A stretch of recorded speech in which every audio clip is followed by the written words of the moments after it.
Cinema Classics is sponsored by the Gateway Film Center and is produced by John DeSando and Johnny DiLoretto. You can listen to full shows online at wcbe.org.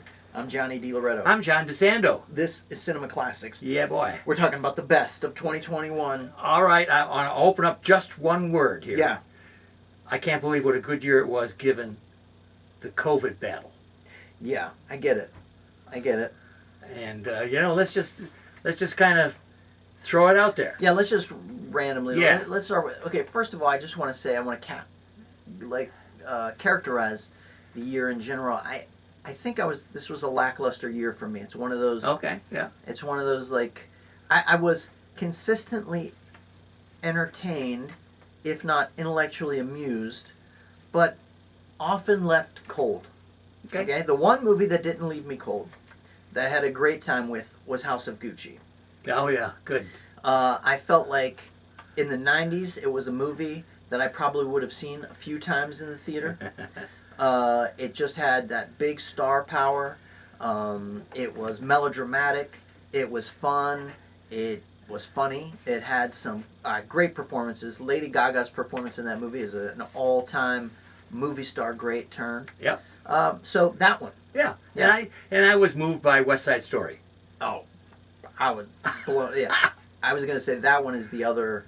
It's better than House of Gucci. Yeah, and both of those cases, I would encourage our audience to go see them. Great holiday time. Yeah, really, you got to see West Side Story on the big screen. It is interesting to me, the box office performance of that movie. It's really disheartening, and I'm not sure why. I don't know if here's a problem I notice with all these filmmakers, is that are they making things that people want to see or that there's a drive for? Spielberg did an amazing job at remaking that film. Yeah. But was there any clamor for it? No, there wasn't. Right? And there are people still complaining that they remade. You know how they had that argument about why do they have to remake? Yeah. But I'll tell you the one that shows me the way that audiences are responding is Spider-Man. Wow. The audience that we saw it with erupted into applause. Yes.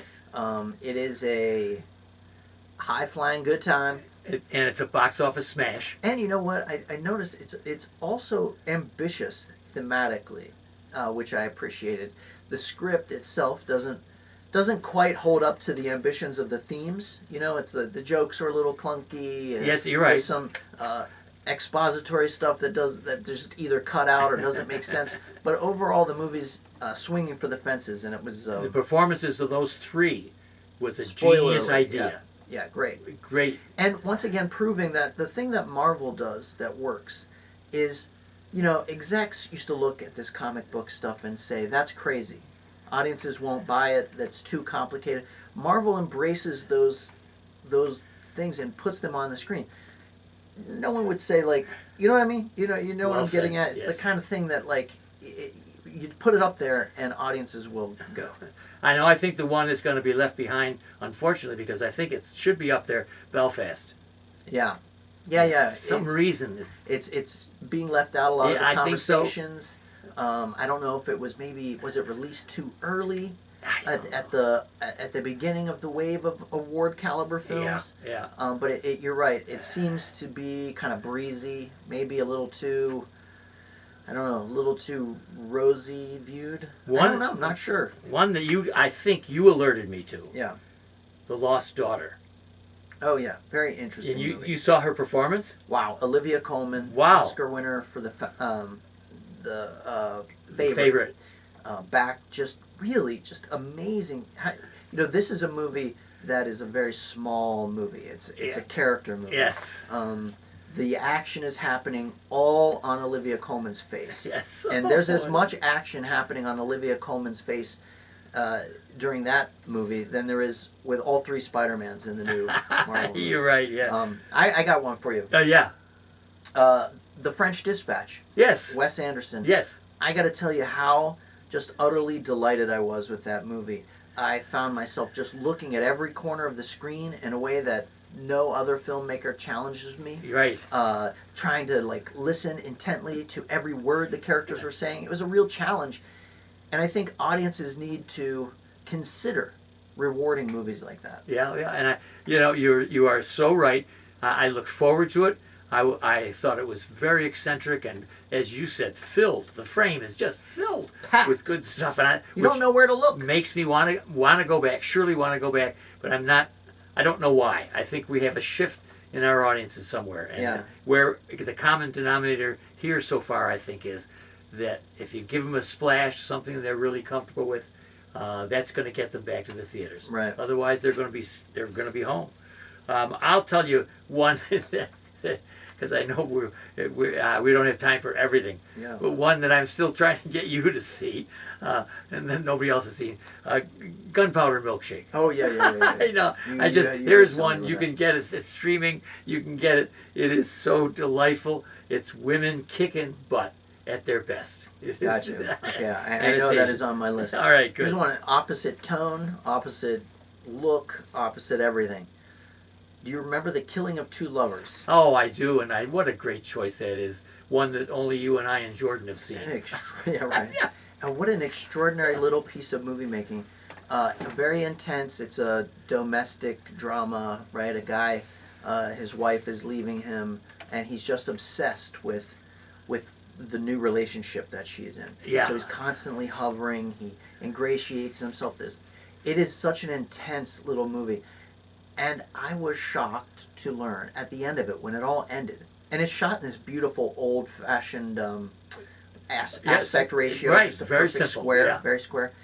At the end of the movie, there were less than 50 people credited with, cast and crew. Sure. Less than 50, right. Probably 25. Right, unusual. And it's just like the lesson there. Yeah. That such an extraordinary film can be made with so few people. And I think they should have listed the mountains alone. You're right. What a beautiful backdrop, right, for many of those. All right. So anything else? How about actresses, actors, and actresses? You want to toss anything out there? I there? didn't even think about it. Again, Lady Gaga. Yeah. I don't think that she will. I'm really curious to see if she'll get an Oscar nomination. I believe she's gotten a Golden Globe nomination. Well, it really is just an extraordinary piece of screen work.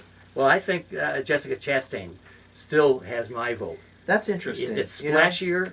It's got more vibrancy than Lady Gaga's, if you can believe that. Yeah. And yet I'm not sure that it's going to be able to make it, because I felt like she was relying too much on it. She does do a great job of humanizing this character, but it's Tammy Faye Baker is such a cartoonish character already in real life. I know, you're right. That I don't know how much work you have to do that. You know what I mean? I do. I agree. Felt like still the goofiness was really driving that performance. Just inherent. I do think that Olivia Colman, as we just noted. Okay, and I think going nose to nose with Kristen Stewart in Spencer. Those two, I think you've got a good. I got a great duo. Yeah.